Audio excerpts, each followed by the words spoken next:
Hello and welcome to episode 15 of Play and Pretend with me, Chris McIlvenny. This week I am joined by the absolute legend that is John Akers, very good friend of mine. He's a BBC radio presenter, he's a sports commentator for Final Score, Match of the Day, Radio 5 Live. He's a legend. Here he is. This is John Akers. Yeah. John, thanks so much for doing this. How are you? How have you been keeping through all this madness? I'm good, mate. I'm good. I'm thrilled to be doing this. It's really nice to see you, you handsome devil, like a young James Nesbitt there with your headphones, looking like just like a top radio presenter. Just blowing me away there. No, it's good to see you, mate. I'm all well. Things are okay. Me and Amber are all right. We've just moved house, actually. I don't know if you've seen on Amber's social media, but we've just moved to Devon. Devon, right? Yeah, so that's quite exciting, but also stressful. Yeah. So we bought a little house by the sea. Nice. It's like pretty standard lockdown decision that loads of people have made. Like spend all day inside and then decide on a change of scenery. So you're from down near there, aren't you? Yeah, I'm from Devon, from a little village that I've moved back to, basically. Right. So it's about a mile from where I grew up. This house, it's really nice, right by the sea. It's gorgeous. Nice, very good. What are the like rules in terms of like moving house? Like, are you allowed people in to help you and stuff? I don't really know what the crack is. Yeah, you're allowed. People are allowed to come into your house to work. So we've had like a kitchen fitter in, and plumber, electrician, all of that. All that fun stuff. Yeah, it's been quite something, but we're at the end of it now. So moved about 6 weeks ago, and we're all in. Nice and settled. That's good. Glad to hear that. I normally start this podcast by saying how we first met. Right, when we first met, I remember this so well because I had heard so much about you from Amber and from everyone else. And when I first met you, I walked into my living room, and you were someone was putting glitter on your face, and you were becoming a unicorn. I don't even know if it was fancy dress. I think someone stitched you up. We're like, right, yeah, you're a unicorn tonight. That was the funniest thing. I was really hoping then that wasn't the first time. I was like, please be another time. Please be at some sort of show or in a pub. It was fancy dress. I wasn't just randomly putting makeup on. It was fancy dress. I'm only joking. But do you know what? It was funny because I'd heard a lot about you, and like it's funny because I like meeting my friends, like partners, boyfriends, girlfriends, or whatever. It's always interesting because you've heard so much about them, and you've almost in your head made your own, not assumptions about them, but you're just like, okay, what is this person going to be like? I have an idea in my head, and then when I'm like, when you were dressed as a unicorn, I was like, I like this guy. He's a legend. Yeah, he's a bit of crack. This guy's immature. This guy's severely immature. He doesn't take himself too seriously. Yeah. That's it, 100%. That's the way to be. Yeah, because I went to drama school with your lovely girlfriend Amber, and and then we became good friends. Went out a few times because obviously you lived in Stoke at the time, so it was kind of traveling up and down. Anytime there was a big event on, you'd rock up in your glad rags, and we'd paint the town red. Yeah, great day. Madness.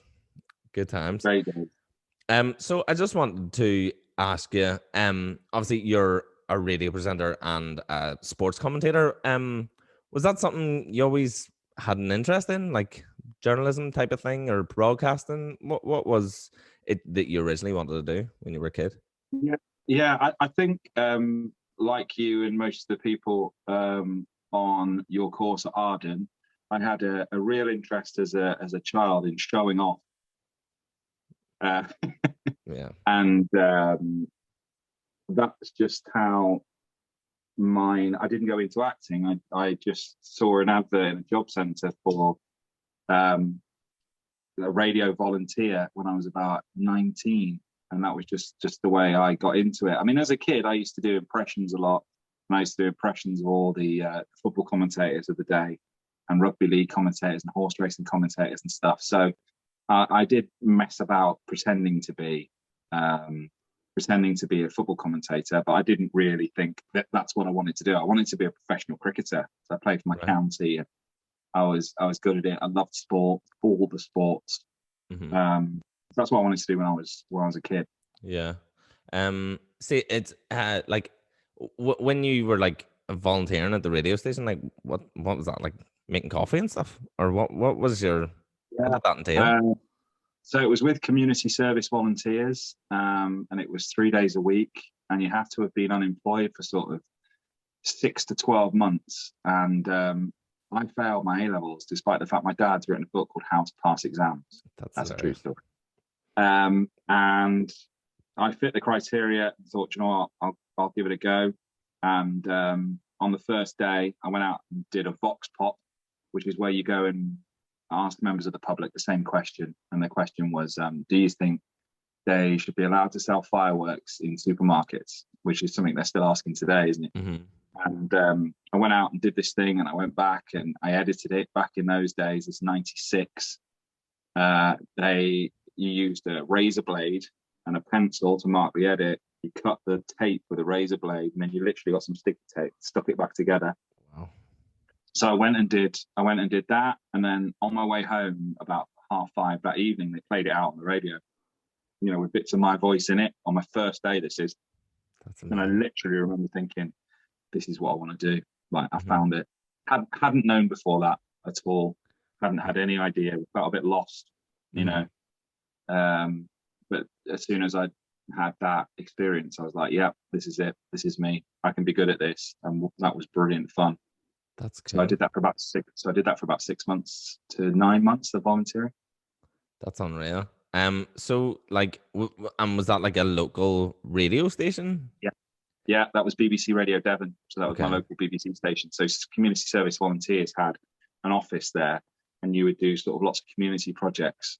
And you would go and do interviews with people who just needed a voice, really. Chris Evans, that's how Chris Evans started as well, actually. Same organisation, really, really good. Still doing good work. Not so much of it in the BBC local radio now, but it was a really good way in to it. Yeah.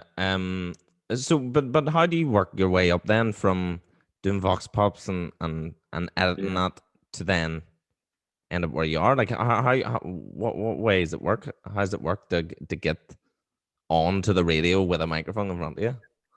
So I was 19, and things are slightly different now, but this is what happened for me. So in that time, I would just go and sit myself right in the middle of the people who are at Radio Devon and Spotlight, which is the local TV part of BBC Southwest, and I would just talk to them, and I would overhear their conversations, and I would go, I'll do that. I can do that. Let me do that. Yeah. And within 6 months, I had my own show at the weekends, and getting up at 6 a.m, and I badgered the sports editor and asked him if I could do football reporting, and he said yes. So I started doing bits and pieces like that, and then would cover shows, and I asked to do things for free. And then in the end, after about 9 months, they started paying me for stuff. So that's how it worked. Yeah, that's normally the way it is, like kind of getting you to do it for free. And then they're like, okay, he stuck around through that, so we'll give him a few quid. Yeah. With radio and stuff, like since I started a podcast, all my dad ever says is like, I always knew you had a face for radio, and I'm like, oh yeah, classic. So ridiculous, but every time, anytime the podcast is mentioned, face for radio. Dads love it. Dads love that. It's a good joke. It's kind of the first time it's a good joke, but after a while, it's torture. But yeah, I've always had an interest in like radio, and like, because I always find it mad how someone could, especially talk radio, like our local radio is like commercial radio, but then you've got like the likes of Talk Sport. My brother loves Talk Sport, and it's these guys just talking about sport. Obviously, it does what it says in the tin, but it's mad that like just people having conversations can be so entertaining and interesting and like making you think about different things. But with you, what was it then? What was your end goal to end up getting to do stuff? Did you have one? Yeah, I kind of wanted a couple of things that felt a long way off. I wanted to commentate on a game on Match of the Day, and I wanted to have my own radio show. And thankfully, I managed to do both of those things. So they were the things as a kid I wanted to do, or as in my late teens and early 20s. I thought if I could do those two things, then I'd be happy. And I've done more than that. So if it all stopped tomorrow and I was to do something else, or someone were to decide they didn't want to pay me to do stuff anymore, I can feel really proud of sort of what I've done. So yeah. I'm pretty happy with it. Yeah, that's cool. Yeah, because I knew that you had been on Match of the Day, and even now watching Match of the Day, and if I see like you commentated today, John Akers, I'm like, yes, I know him. He's my mate. I know him. He's on Match of the Day. That's unreal. Because that must be just the best job ever. Just going different matches at the weekend and just commentating on them. But I would say it's very difficult. Yeah, I think it's one of the most difficult skills in broadcasting. Not everyone can do it. No. Your brain's got to work quick, really. And you've got to be able to describe play. And if you're doing radio, you've got to be someone's eyes. And in TV commentary, it's kind of what you don't say more than what you do say. You've got to try and shut up a bit and let the pictures talk a bit more. Mm-hmm. But it is a really difficult skill. But I was at Liverpool Real Madrid like week before last doing that game, having to pinch myself is how am I at this game with no fans inside the ground, and what a privileged position I'm in just to be doing this for my job and getting paid for it, to be reporting on this game. So getting to go to football matches and get paid for it is fantastic. It's very, very lucky to be in that position. And I know lots of people would give anything to be able to do it. And I worked really, really, really hard to sort of get into a position where I could. Yeah. What team do you support? Plymouth Argyle, the mighty Greens, Green Army. Because I grew up there. So the only thing I know about Plymouth Argyle is the Aviva adverts. Do you know? Paul Whitehouse. Yeah, Paul Whitehouse. Green Army. Yeah, Green Army. Green Army. That's so funny. So have you ever had the opportunity to commentate on one of their games? Yeah, quite a bit. I did one of their games the other day. And when I worked for Radio Devon, I used to do their football matches quite a lot. In the early days, sort of I do Exeter and Torquay and them. And then when I worked for Radio Stoke, I got to sort of do it from the other side. Stoke Vale Crew would play them, and I'd have to pretend that I wanted Plymouth to lose, which is quite a strange thing to do. Yeah, because kind of because it's local radio. Do you have to be like not impartial? I think, yeah. I mean, you're in the BBC, you're always trying to be as impartial as you can. But one of the areas where you kind of can be a bit partial is when you're working for BBC local radio and you're following a football team that is from that area. So you do everything with sort of Stoke City, Port Vale, Crew Alex glasses on, really. Yeah. Rose tinted glasses. And it's the one time when you kind of are a bit partial, to be honest. Yeah. Towards your home team. I wouldn't say it's as much, but I watch I don't really do it anymore, but watching MUTV replays of matches, and it's their commentators, and it's it's so ridiculous. It's you're sitting in the stands because they're like, oh, that's a bloody penalty, that's a disgrace. Oh, here we're coming up the wing, here we go, we're gonna score, and I'm like, that's so ridiculous. And then when and that's a foul. It's not. Yeah. We ban the word we. Ban the word we. Yeah. Even when we've got summarizers, we have to ban it. Yeah, you'd have to. We's just ridiculous. I always find we funny like when people talk about like football teams. We're going to win the league. I'm like, well, you're not. They are. Yeah. So ridiculous. Like, we are going to win. We are going to score a goal. No, you're not. You're sitting in the pub and you're 6 pence deep. Yeah. That's the thing about football, isn't it, though? It's that belonging to something, feeling part of something. You know, that's how powerful it is. It's interesting, like, what's happened over the past 2 weeks with the European Super League. That was just, it was the maddest thing ever watching it, because I was like, obviously I have the weekends off here, and I was able to get like Sky Sports watching the match, the United match, when it was like announced. And at the start I was like, I don't really know what this means. And then you had Gary Neville just going crazy. But it was mad talk. Like when I rang my brother to talk to him about it, and it really fully hit you, the severity of this thing. It's like, no, it's the end of football as we know it. And it's a frightening thing, because we love the sport as it is. And the fact that that was going to change so drastically, so quickly as well. Mental. Yeah. And the backlash to that, I've never known anything like it. The sort of fan power that got behind it, and how quickly they started pulling out, 48 hours. Just showed the sort of strength of feeling. And, who knows what that would have done for football, and what could happen with football in the future because of it. Does it pave the way for something? I don't feel like it's over, and that we'll just have to see what comes out of it, and hope that sort of football stays for the fans. Yeah, well, with the United fans, they're on Sunday getting that match postponed. Yeah. It's like storming the pitch was just, I was just like, what is going on here? I can't believe I'm actually watching this. That was toughest ground I find as well in terms of security, to get into in the country. Probably you have to show. I have to show my ID, my wristband, and my BBC ID, my COVID declaration. Probably 4 separate points on the way into the ground. So yeah, it's quite shocked that they managed to get in. Yeah, not only get in, but like they're on the pitch. You're like, what? How are you? And so many of them. Like, it wasn't like it was 5 or 6 of them. There was like 100 of them on the pitch. Yeah. Like, what is going on here? So like every weekend, are you at a match? Yeah, pretty much. Saturday and Sunday. Yeah.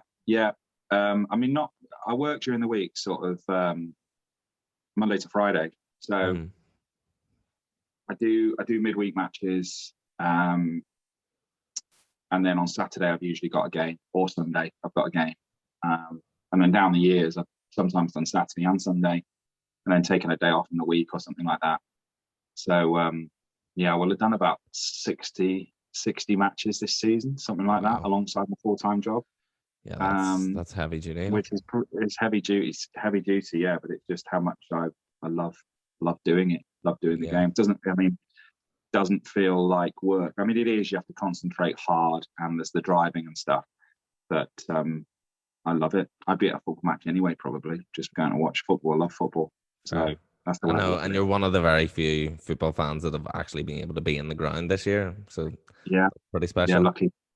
Pretty special. I mean, it's not the same without fans. We've all discovered that, haven't we?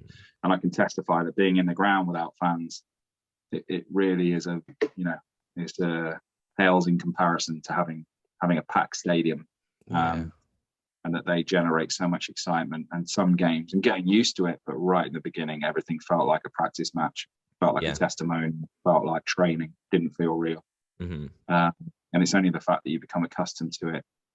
But just the roar of the crowd, and just the smells and the sights, and just been able to ride some crowd noise in the goal commentary, to have to generate that yourself when you're commentating on a goal and there's no crowd noise. It's the most bizarre thing.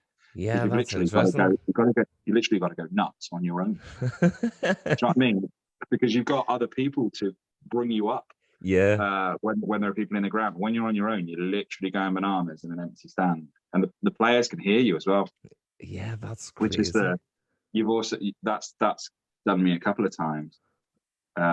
Jordan Pickford made a little mistake, and I said on the radio that he'd made a mistake, and he looked up at me, and I was like, "Right, he can hear me." That's hilarious. That's so funny. Yeah. Yeah, because without the fans, it's so different. And the thing is, when fans come back, because I know they had a few matches with fans back, and it wasn't that many, but I was watching the UFC, not Saturday there, Saturday before, and it was the first time having it was like 25,000 fans in the arena. And oh my God, it was like goosebumps every single time. Anytime they're like, okay, the next fight, and they're like, yeah. And you're like, oh my God, because you've been without it. You're like, oh my God. It's like you don't know what you've got till it's gone. And then once it's back, you're like, oh my God, how did we do it without this? So hopefully even the snooker yesterday, I watched the final, and just having a packed house at the snooker was great, I thought. How are you finding missing the arts and missing watching live performances in theaters and that kind of thing, and even cinemas? Yeah, it's a weird one, because when I was in drama school in Manchester for 3 years, I went to see the odd show here and there. I didn't really see that much, not as much as I should have. But then I moved to London after that, and I would see 1 or 2 shows a week, like either a big West End production, like a musical, or a wee play in this wee side alley theatre, or I was always going to see shows. Yeah. And then I moved to Italy. This was all before COVID. Moved to Italy and then had to come home. So it was very strange going to see that amount of live theatre. And I theatre's my thing. Like you give me theatre all day long. If they stop making movies and only made theatre, I think I'd be happy enough about it. Theatre's just something special about it. But it's actually interesting. There's a thing called National Theatre at Home. So they have recorded a load of their plays, and it's like a subscription service like Netflix, but for plays. And I watched Cat on a Hot Tin Roof, and it was Sienna Miller and Jack O'Connell, and unbelievable. And then there was another play, Angels in America, which was Andrew Garfield, and it's mad. It's part 1 and part 2, and each part is 3.5, 4 hours long. So it was like a 7.5 hour play. And luckily enough, obviously, I'm traveling quite a lot through Italy. I had an 8-hour train, and I was like, boom, I'm going to watch this whole play. And it was mad. The way they filmed it, obviously, there's an audience there, so you can hear their reactions. So obviously, it's not like being there, but it's as close as you're going to get. And, just incredible. And it's interesting to watch it because of what we know with there not being live theatre at the minute. It really was like, geez, we need to get that back. We need to get that back, because there's just something just so special about an audience and their reactions to everything that's going on stage, and people taking away different parts of this. And even because I've been watching these plays, and not many people have this National Theatre subscription service. I'm just a loser who wanted it, and but I have no one to talk to about it. After a show, when you're coming out of the theatre, there's always people around you, and you're like, wasn't that amazing? And what about this part and that part? Yeah. And I'm like, I'm missing that part. I'm missing that, being able to take it all in and then kind of vent what it was like and dissect it with a friend over a beer. Yeah, that's one of the joys of it, isn't it? I do feel sorry for anyone who's done an arts degree that finished any time between sort of 2019 and 2020. Just you finish and you're all brilliant, and you think, right, let's go, and then COVID hits. It must have been really tough to deal with, to be honest, for all of you. Do you know what? I count myself very lucky in that I got to finish my degree the way it should have been. The year after us, the year below us, they didn't. They had online classes, and their showcase was cancelled, and all this stuff was cancelled. I couldn't deal with that, and not being able to have the proper goodbyes that we had. And I don't know what I would have done, because I'm a very emotional person, so I needed those no like cinematic goodbyes to be like, yeah, that was the end, with like Oasis playing in the background while I'm walking away on the plane. So if I didn't have that, if I was in my house in Belfast and we all graduated online, it would have been horrendous. So I count myself very lucky in that we got to finish the year the way it should have been. Obviously, with all jobs kind of stopping, it's one of them things. I think because everyone's kind of in the same boat, I just kind of took it on the chin. Because in a way, I kind of lost 2 jobs because of it. Because I was out in Italy, I lost that job. I had to come home, and then I couldn't come home to like audition for parts because there wasn't any parts to audition for. So it was kind of 2 birds, 1 stone. The stone was COVID-19. So it was just like, what do I do now? And I started writing and kind of doing this podcast. I always ask advice, and the advice is always make your own work. You got to make your own work, and if you make your own work and you do that, well, then everything else is easy after that. So that's kind of what I've been doing. What kind of stuff are you writing? I wrote a 1-man play. I finished it actually. After this, I have a rehearsal for it. I've been rehearsing over Zoom with the director. And it's been interesting because I'd never written before, and I just wrote a 1-man play, as you do, and just bashed it out, and now I have it. The sense of ownership that I have over it, and the sense of achievement that I felt when I finished it, was just out of this world. So hopefully, I'm looking forward to maybe next summer and putting it on in Belfast. Maybe taking it to Edinburgh Fringe, London, who knows, New York. Gotta think big. Yeah, Sydney Opera House. Yeah. Oh, that'll be me. See, you're very good. You're a very good radio host because you turned that right on me. I was like an interview with me. I flipped it. Sorry. That's very good. It's very you had me. I didn't even know what was happening. This is my show, John. It's my show. So I thought, will Chris want an opportunity here to talk about himself? Yes, he will. Yes, absolutely. It's funny because it's normally actors on this who are really good at talking about themselves, and you're not an actor, and you're just turning it around. Don't turn it around, John. I'm in control. Sorry. It's all good. Interested. I've not seen you in ages. I know, man. It's all good. Here, do you know what I wanted to talk to you about? The Black Cat. Oh yeah. That's genius. That's so funny. So we were. You were still at uni, weren't you? 2019, February 2019, that was. Yeah. So you were coming towards the end of uni. Yeah, it went crazy, didn't it? It went absolutely crazy. They reckon 1 in 3 people in the UK saw that. That's mental. It got shared that many times. It was one of the most hit things on the BBC Sport website that year. That's hilarious. And just me commentating on a cat. If you've not seen it, just search John Akers Black Cat, and you'll know what we're talking about. Yeah. But a cat ran on the pitch, Everton versus Wolves at Goodison, and I didn't see it run on. I was like down here making some notes or something. And Jason Mohammed, the presenter of the show, has just gone, there's a cat on the pitch at Goodison, John Akers. I've looked up like that, like, is there? And that's when I've gone, where has this cat come from? I'm literally trying to find it. And then because I didn't have anything lined up in my brain to say, it's been on the pitch for about 10 seconds. It came in from the east stand. It's now, making its way towards the Gladys Street end. They've had to stop the game here. It's 3-1, by the way. That kind of report. Yeah. I had nothing lined up to say.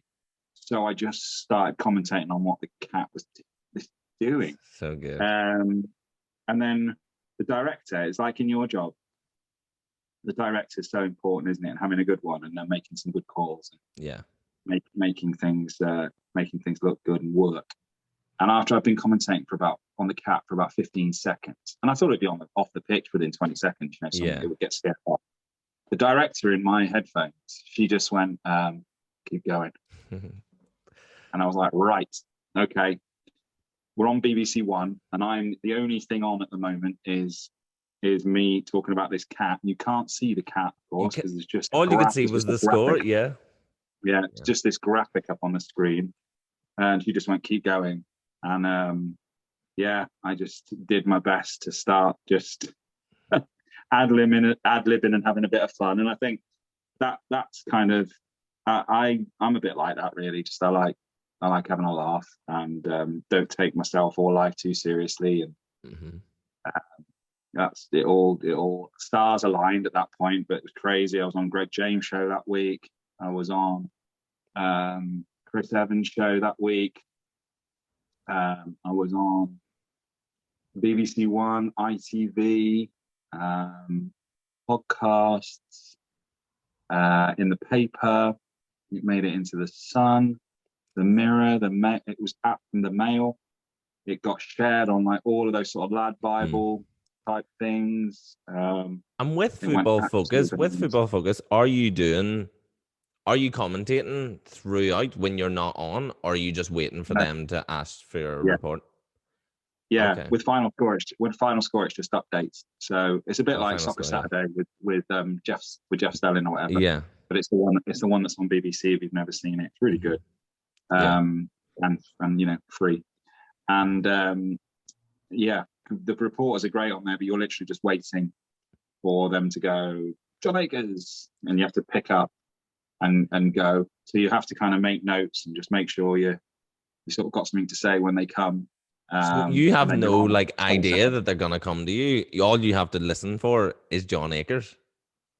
Well, most of the time, the directors, who are excellent, will give you you get a match number. So they'll be like, match 1 coming next. Okay. But that might be 5 seconds before they come.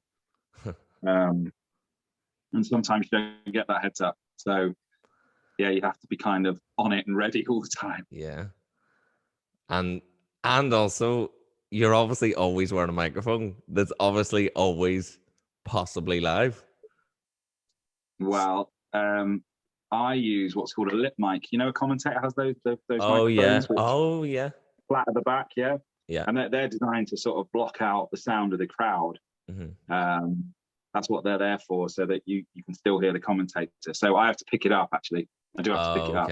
Okay. The wraparound headsets, they're just not quite as good quality, I don't think, as a lip mic, where you can really get rid of that sound from elsewhere.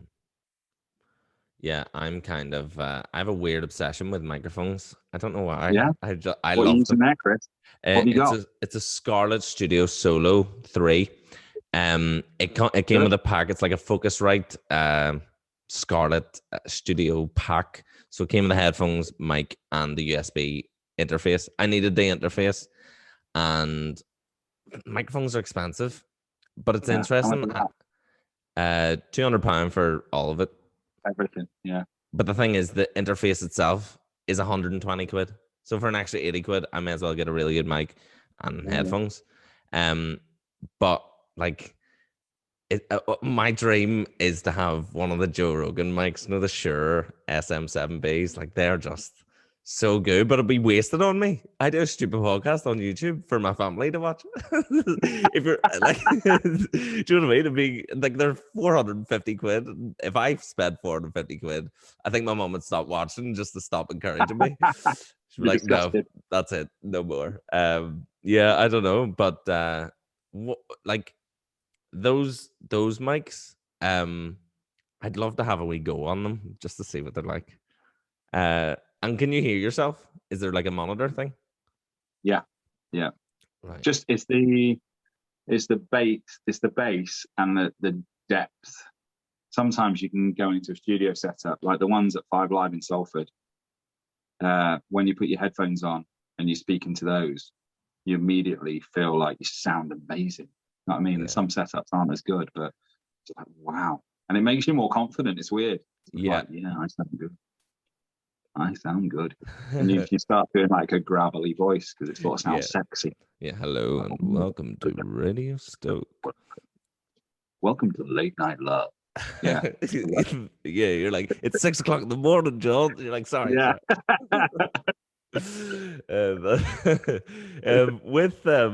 With actually doing the radio, because you did the morning show. Do you still do the morning show? Yeah, still do it 6 till 10. For Radio Stoke? Radio Stoke, yeah. So you travelling up and down? Yeah. How far is the drive? 250 miles. Okay, that's pretty far. Yeah, it is. But I'm managing it because I got my football up here anyway. I'm currently in my mate Lee's spare bedroom, which he's very kindly let me stay in. I helped him get a job 10 years ago, and now it's sort of what goes around comes around. He's given me a place to stay, which is great. Which just proves if you just, all that stuff about helping people on the way up and stuff like that, and just what goes around comes around. If you do a nice turn for something, you might well get it back. That has proved to be the case with Lee and his spare bedroom. He's a good lad. That's cool. With the radio show, do you what way does it work? Do you have to find the content and what you're going to talk about, or is it kind of, surely it's not just wing it every morning? We have a brilliant newsroom and a brilliant team of producers who are deciding what goes in the show along with me. We kind of make the decisions together. So I've got Matt, who's my mate. He's also a Plymouth Argyle fan. Weird that, isn't it? So weird. My late producer who sort of sets up the show the day before for the next day. It's called Jack, and he's brilliant. And then I've got Jenny, who's a reporter / producer, and she finds stories. She goes out and reports. And we've got a political reporter called Sophie, and she gets into some of the sort of meteor stories that we've got. And she comes on and does a turn and gets guests for us and stuff like that. And then we've got someone answering the phones and people doing a great job behind the scenes and keeping us on air and all that kind of thing. So you've got you end up with a decent sized team who are deciding what goes in, and you've obviously got your news editor, your editor, and your assistant editor who all have a hand in what you kind of put in the show the next day. Yeah. And in terms of like who's actually on mic, are you the only one on mic, or do you have like a broadcast partner? My producer Matt comes on with me for some links, but generally it's just me. I have done co-hosting, but it's just me at the minute. Fair. That's so cool. And do you touch the buttons? Yeah, I drive my own desk. Love that. Yeah. So that's something I really enjoy. I really enjoy just being out in control of all the buttons, when to push them, and like I've got a grid of sound effects and stuff like that I can use. And yeah, it's part of the art of it. It's a lot more tiring driving your own desk, I think, because you're having to engage your creative side of your brain, which you'll know about, and also your sort of mechanical, process driven, sensible part of the brain as well. At the same time. Yeah, don't drive this bus into a wall. Just don't say that. Don't do that. And don't press that sound effect when you say that. And then, do you play music? Obviously, do you play music? Yeah. We have an hour and a half, which has to be speech. You were talking about talk radio earlier on. So part of the license agreement of BBC Local Radio is that you have to play. You're not allowed to play music between 7 and 8:30 under the terms of our agreement. So that we were different to what was being put out on commercial radio, so that there's a difference. That was the main reason for it. Now, local commercial radio sadly has taken a real hit in the last couple of years. So whether that will change at some point, I don't know. But at the moment, we have to play an hour and a half of speech between 7 and 8:30, and then the rest of the time, so between 6 and 7, and then 8:30 and 9, we can play music. Okay. And with that hour and a half, because obviously it's BBC, so there's no adverts. So is that just an hour and a half of you shooting the shit and just rolling with it? Pretty much. Speaking to guests that have been set up, digging into different stories. Like this morning, you have the news at 7, and then I do some travel news, and then do a top of our bed where I sort of say what's coming up in the show, and give shout outs to people who've texted in and stuff like that. And then the first story up after the news was about a guy who's moved to Stoke-on-Trent from Manchester, used to be involved in gang culture there, ended up, he was sexually abused, had a horrific childhood, fell in with the wrong crowd, started carrying a knife, joined a gang, started dealing drugs, got kidnapped, got stabbed in the face, lost his eye. Wow. Went to prison, got addicted to crack cocaine, came out, continued to commit crime. And then has managed to flip his life and turn it all around. And he's now living in Stoke-on-Trent. He's been clean for sort of 4 years, and he's got married, and he's got a kid, and he's in his 40s now, and he's helping kids to stop carrying knives in Stoke-on-Trent, and hope it doesn't go the same way as Manchester. Tell you what, that's absolutely incredible. That's incredible. So just trying to find really, really interesting people to speak to is what we do. We love sort of personal interest stories. So yeah, it'll just be me having a chat with someone who's interesting about a subject that's interesting in general. Is it Monday to Friday? Yeah. Mixed in with sort of quizzes and stuff like that. Oh, I love a quiz. I'm gonna listen tomorrow. I gotta get. I am. Listen on BBC Sounds to today's. I will actually. Or I'll listen tomorrow. Yeah, I will. That's and then when in the times that you're allowed to play music, are you allowed to play your own? What ways it work? Are you told what to play? Yeah. So we've got local radio's got a music scheduler basically who decides what we're going to play and what new releases we'll play, and then it all gets put into a computer system that makes sure that you don't end up playing the same artist twice in the same show, or if you play a song, they make sure it's not played again within 36 hours. Mm-hmm. Different songs at all radio stations get put into different categories. So your category A, let's say on Radio 1 or something, might get played every 3 hours, might get played in every show, like your number one, your big hit that week, whatever it is. Mm-hmm. And then category B might get played every 5 hours, category C might get played every 7, etc., etc., etc. It's called rotation. Mm-hmm. And the computer works it out and just tries to, even to the extent where our system wouldn't play an 80s followed by an 80s, or a female vocalist followed by a female vocalist. Wow, that's to give you that spread. So is there no requests? No. No requests? No. So they ask you to stick to it, to keep the texture of the music right for the audience you're trying to attract. And that's I mean, it's even more scientific with commercial radio. I mean, some commercial radio stations might only have a rotation of 200 songs, something like that, whereas ours is much, much bigger than that. But a lot of commercial stations, that's why they want you to hear the absolute bangers when you get in the car for 20 minutes. So but if you listen to it all day, you would hear the same songs coming around. Yeah. And so I suppose when you're like hosting the show, in terms of like what songs come on, it would just be like anyone else listen to the radio, or like banger, yes, there's a tune coming on. Yeah, that's cool. We do a feature called What's the Year after 9 o'clock. So if we get a year I like, if we get something, I love 90s music, and if we get a year I like, and 80s music, if we get a year I like, I'm like, oh, I remember this banger, and I turn it up loud in the studio and stand up, and it's great fun. I would love your job, your job just sounds like the absolute best. Oh, that's so cool. Well, if you keep going, Chris, keep going on the podcast. That's it. I just need to stop saying the bad words, because one, my mum hates it, and two, the BBC won't hire me. No, they won't hire you. They won't. No. If I'm effing and jeffing every hour. Hello, Mrs. McIlvenny, by the way. But it's one of those where I just imagine you sort of not got, well, you kind of got kids in the room. You use different filters so that you don't swear, because I do swear in real life. Yeah. Sometimes. Exclusive, Player Pretend exclusive. John Akers swears. if I bang my thumb or something. Yeah. On a hammer.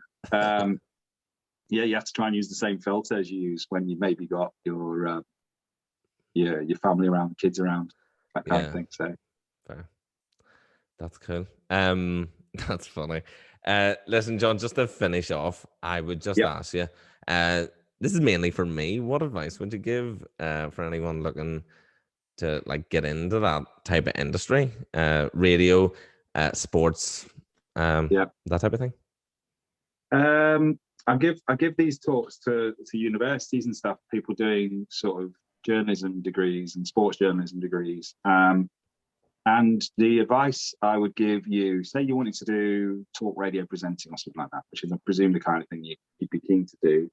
You've made a pretty good start in what you're doing now, which is something that wasn't a thing when I was your age, because you're literally, you know, all of this experience you're getting now doing this is all good practice, isn't it? And it's all honing your craft and refining what you do.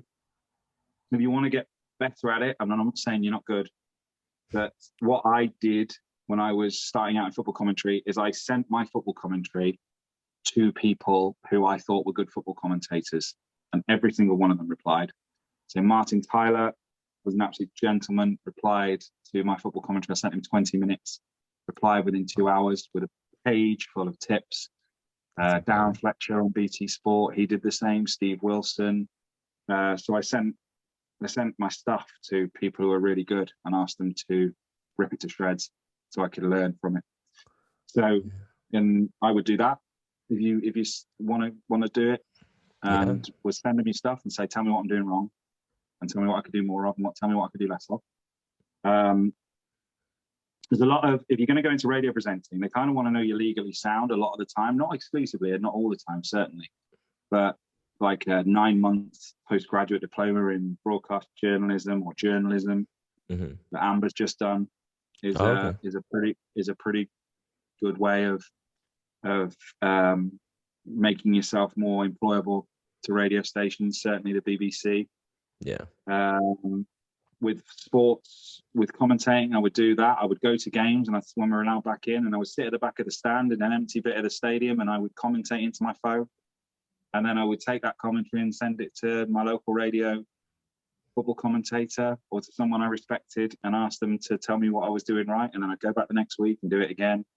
Work for free, like you are now, practice. And if you want something bad enough, you know, if you've got a bit of talent and a lot of if you're hard, you're a grafter, you'll get there. That'll be my advice. Do it. And don't be afraid to ask for feedback, because usually people in the industry love it, and they love telling people, they love helping people on the way up. Yeah, very cool. So where are you this weekend? What match are you doing? Well, it's a bit of a weird one this weekend, because I'm down in Devon. I've asked to do Exeter versus Barrow. Exeter can make the playoffs. They're just outside the playoffs in League Two. All the League One games kick off on the Sunday, and all the Championship games kick off at 12:30. So there's only like one Premier League game and then League Two, but they're still doing a final score program. Okay. So I'm at Exeter versus Barrow, with Exeter with a chance to get into the playoffs. Okay. And it's up the road from my new house. It's only sort of 40 minutes away, which is great. I'm looking forward to that. Love that. Very good. Listen, mate, thank you so much for doing this. I really appreciate it. You're a gent. Next time I'm in your neck of the woods, I'll go to Devon. Devon sounds lovely. Is it sunny and stuff? Us, mate. Yeah, it's nice. Yeah, come and see us. Come and see us, mate. We'll be really glad to have you. That's serious. Yeah. Like, come down, say hello, and spend some time with us and explore. It's beautiful down there. It's like Northern Ireland, but it doesn't rain all the time. There you go. I do. Yes, thank you very much, mate. I appreciate it. See you later. Good to see you, mate. Take care. So there you have it, folks.